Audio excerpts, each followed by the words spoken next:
Hello.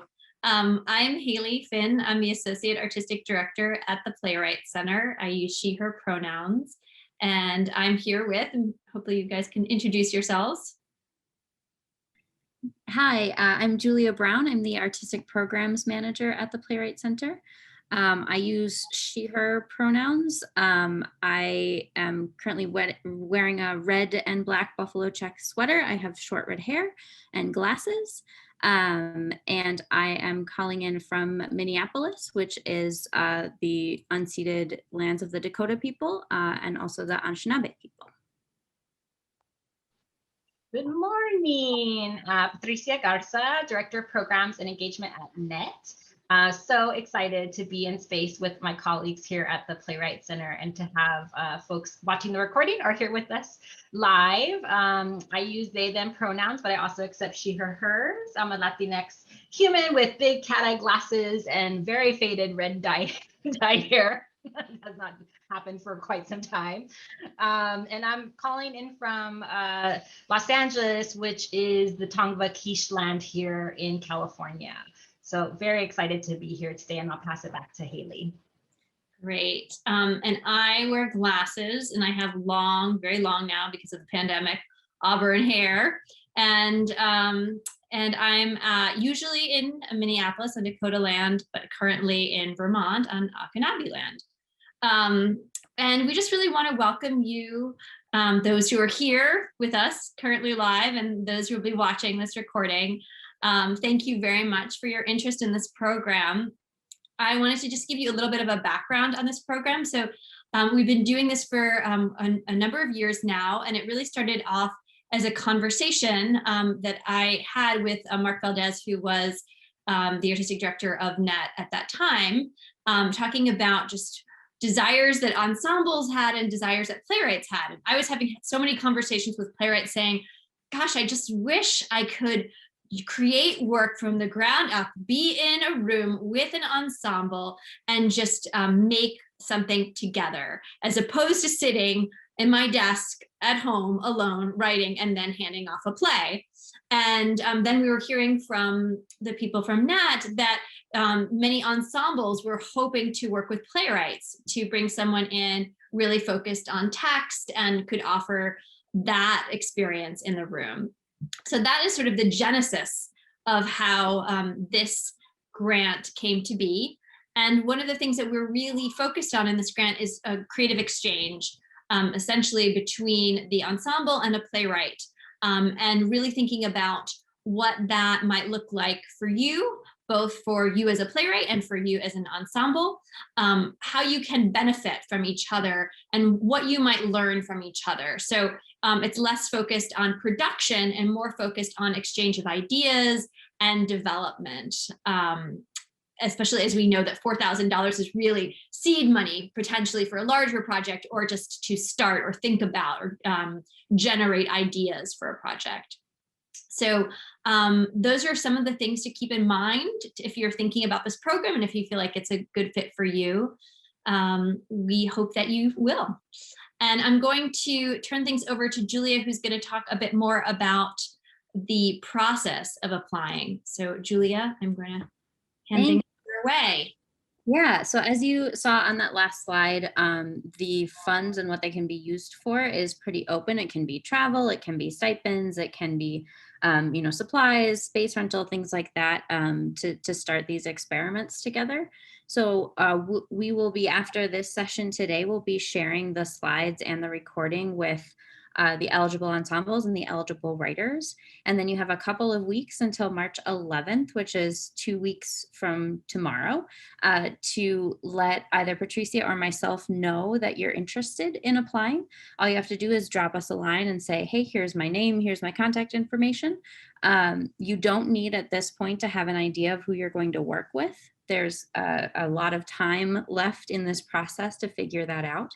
So about a week after you identify your interest, we will be sending you the RFP, which has more details about how to put a proposal together, what exactly we're asking for, as well as the names, websites, and contact information for all of the interested parties. So ensembles, you'll see a whole list of playwrights with their names, their emails, and a link to their profile page on our website, where you'll see their bio, links to their personal websites, things like that.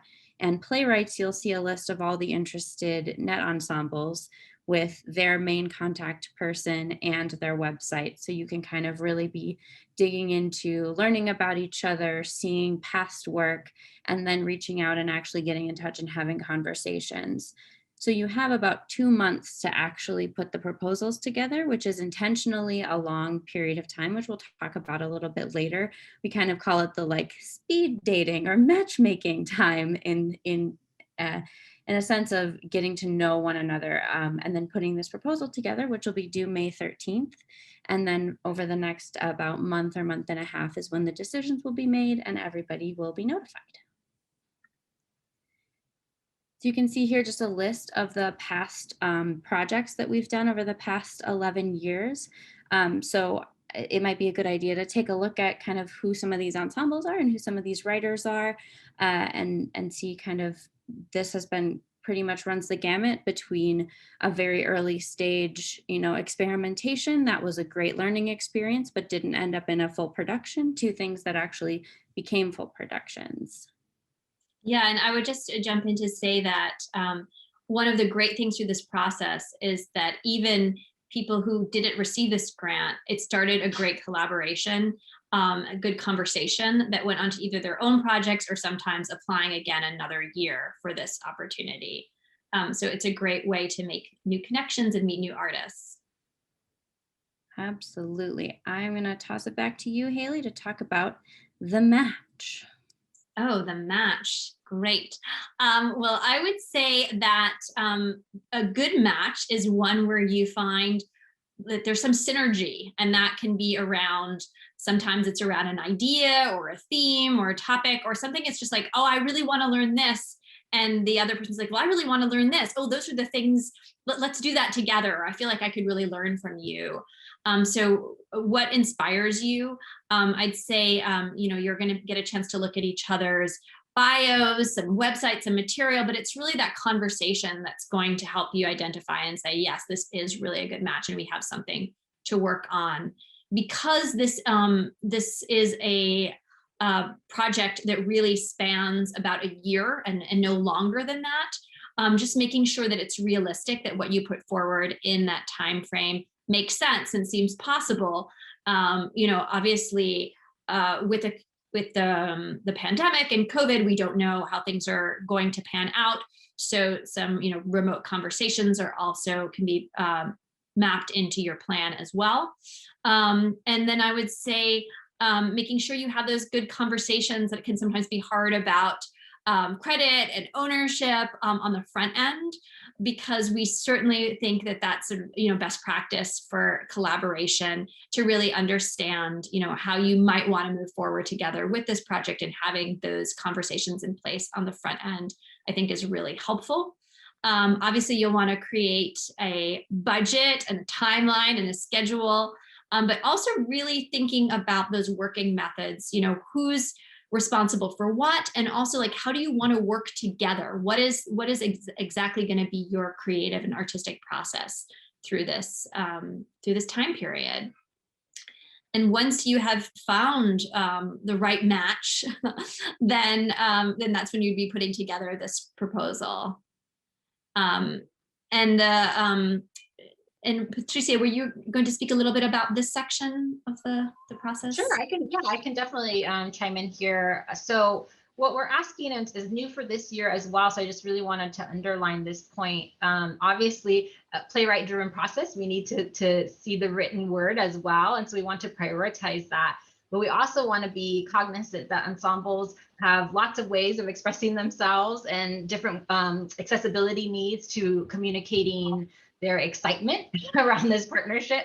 And so merging those two ideas, we are asking for a narrative that has both input from the ensemble and playwright, which could be 2 pages of written text as is, or we could do 1-page written text and a 2 to 3 minute video. So that could look like the playwright and the ensemble in conversation on video. That could look like the playwright takes the 1 page of text and the ensemble takes the video. But we do ask that you collaborate. And so it's not creating in a silo, but it's really a collaborative proposal that is fed into one another. And then these confirmation letters are, again, just saying, yes, me, ensemble, I am excited. We are excited to work with this playwright, and playwright, I am excited to work with this ensemble. So it's really confirming the partnership. And then the program budget that Haley was referring to earlier. I don't know, Haley or Julia, if you have more to add in this area. I think that's great. I think the project budget, just to say, can look different depending upon what your project is. Sometimes this grant covers the full project scope, and sometimes it is part of a larger project that's already, that you have a larger vision for and also have larger funding for. Either is fine, but we hope that the amount that we're giving is significant to the process, and that is really particularly focused on the front end of the process rather than the production element. Like, we're, again, really invested here in developing the connection, the ideas, the work, rather than production. Yeah, and just going off of that, I would recommend that if this is a project that you say you talk to each other, get really excited about it, and the ensemble or the playwright says, hey, I actually have a lead on more funding, so we can, make this a bigger project, to put those details in the project budget. So if it's like, this $4,000 grant would fund this part of it, and then you have a whole bunch of other stuff in your narrative, but it isn't explained where that money is coming from, that makes it a little bit difficult to evaluate kind of how realistic the project is. So definitely put those details in your budget if you have them. And like Haley said, this is really focused on kind of the front end. So applications that tend to be less successful are, we've already been working on this project for a while and we want to plug a playwright in close to the end. And we need the last, $4,000 for like the last bit of our production budget or something like that, to really be focused about kind of generating ideas and work together. Great. Yeah. And speaking of $4,000, thank you, Julia, for that nice segue. So the funding is $4,000 to be split between the ensemble and the playwright. And again, just what we just discussed, based really on what the project budget that you propose together collaboratively. So that could be split in a number of different ways. And then that portion will be issued. So a portion of the $4,000 will be issued 30 days after signing the grant agreement. And the remainder will be held until completion of a final report, which we will send more detailed information on what that final report is after securing the partnership. But the end date will definitely be no later than June 30th. So kind of the project period ends on June 30th, 2022. I can't believe we're already saying 2022, but we are. And in addition to that, we are asking the playwright and the ensemble with an additional fee of $150 to create an article about the collaboration. So that way the Playwright Center and NET can really issue those and share out with the field on their individual websites. And the final report, again, a narrative from the playwright. How did this go? What was learned? How was this relationship generated? A narrative from the ensemble. What was learned? How did we incorporate this into your collaborative practices, etc.? Maybe a long-term relationship that was established. That's the dream. And then, of course, the final project budget, really just speaking to the actuals that were spent on the initial proposed budget. So next steps. Yes. So for ensembles that are either listening to the recording or on the call, you can email me. You probably have already emailed me to get the Zoom link. So, and we are asking that to happen no later than March 11th. And you just email me your name, the main contact for the ensemble, and then wherever you would like the playwright to look in terms of learning about your work. So predominantly a website, if there's some really great YouTube channel that you have, if you don't have a website, or if there's a social media site that you keep updated, if you don't have a website, just let me know. And then Playwright Center, they emailed Julia. So there's Julia's email there. And that again, still is no later than March 11th. Yes, and for playwrights, we'll be using your primary email. So if there's a different one you'd like to use for this process, let me know. And we usually just link to your profile on the Playwright Center webpage so that we know everybody's got the information that's there. So if you haven't updated your bio in a while, it might be a great time to do that as well.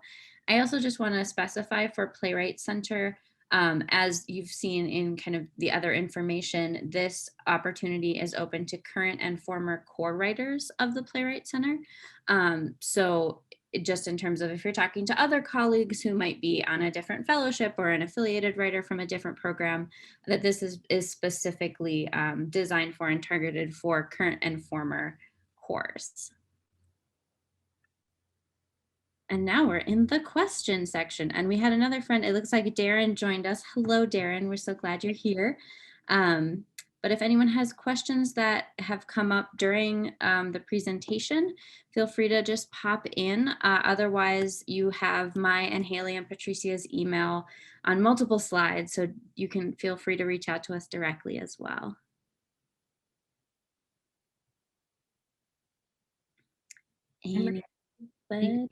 Otherwise, there's maybe 3 things I would just say, because I know one of the questions is often, well, what would make a successful proposal? So I'm pretending that question has been asked.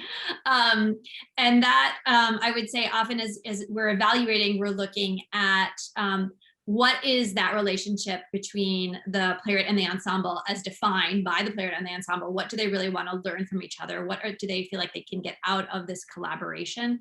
That's really essential. So making sure that the playwright is speaking about what they're wanting to learn or what they appreciate about the ensemble, and vice versa, that the ensemble is really talking about what they want to learn, what they appreciate from the playwright. That's very important. Also being really clear about what you plan to do, obviously the narrative, what you're going to be exploring, how you're going to be working, and then making sure that your budget is realistic and fits the scope of what you have set out to do. And of course, you know, making sure that the ideas are just even more than well-formed. It's really making sure that you are on the same page around the ideas and the questions that you're going to be asking through your process.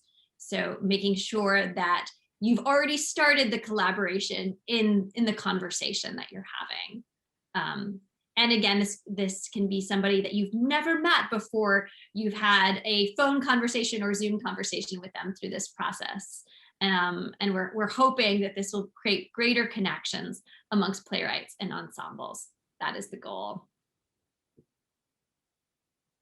Is there anything, Patricia or Julia, you want to add that might be a question that you sometimes get, or do you think we've covered? Covered most. I mean, I wanted to just reiterate what you were saying earlier about the generative nature of the project is really exciting to us, and that would make the most successful proposals. But I do think if you know the playwright, that's not to say that you can't know them. So I also just wanted to clarify that you may have worked with them or heard about them or have had, you know, field conversations with them in the past. So it doesn't have to be a stranger. We're just saying that this particular project is going to be generative and new. So just wanted to kind of clarify that. I do have a question. Hey, it's Darren. Sorry. Darren, oh, I love questions. Thank you for asking one. This, and you may have covered this. Apologies for being late. I came in from teaching. Is there a listing of? Because Patricia, your question raised a question. I was like, oh, I wonder if is there a listing of NET ensembles somewhere so that I can know who actually already, if an ensemble already is an NET member?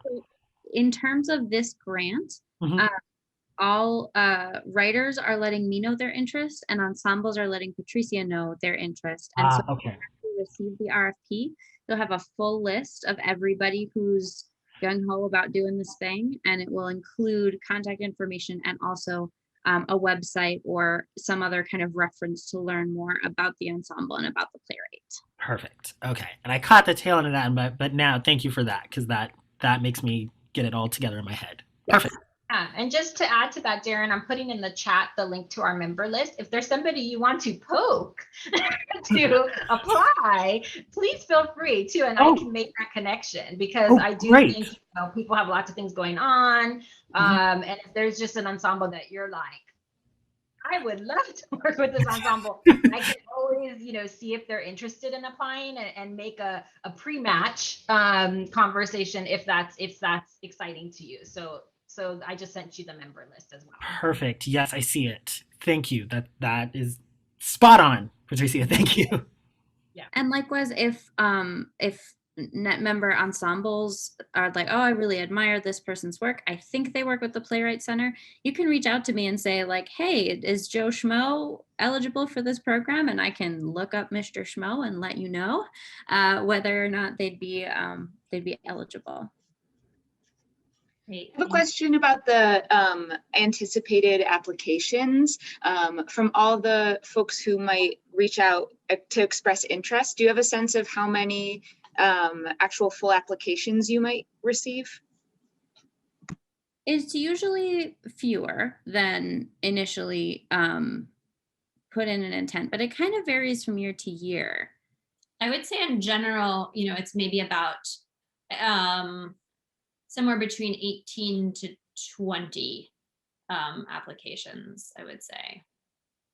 Does that seem right, Julia? I think it's in that range, like 18 to 20.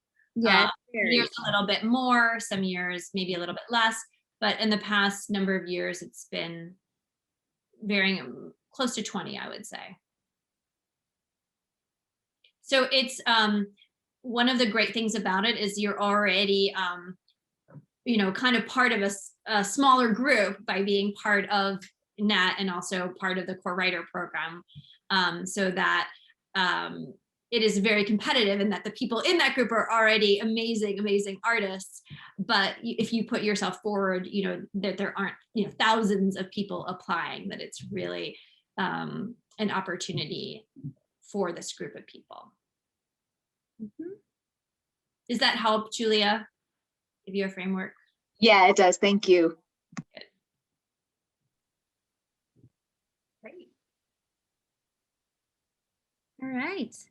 Well, if we don't have other questions, then I think we are in a good spot to end our meeting and our recording. Again, here are our main websites. If you want to learn a little bit more about the other organization, please do. And then we're going to be having this recording as soon as it's done doing its load thing, and these slides as well that we'll share with everybody.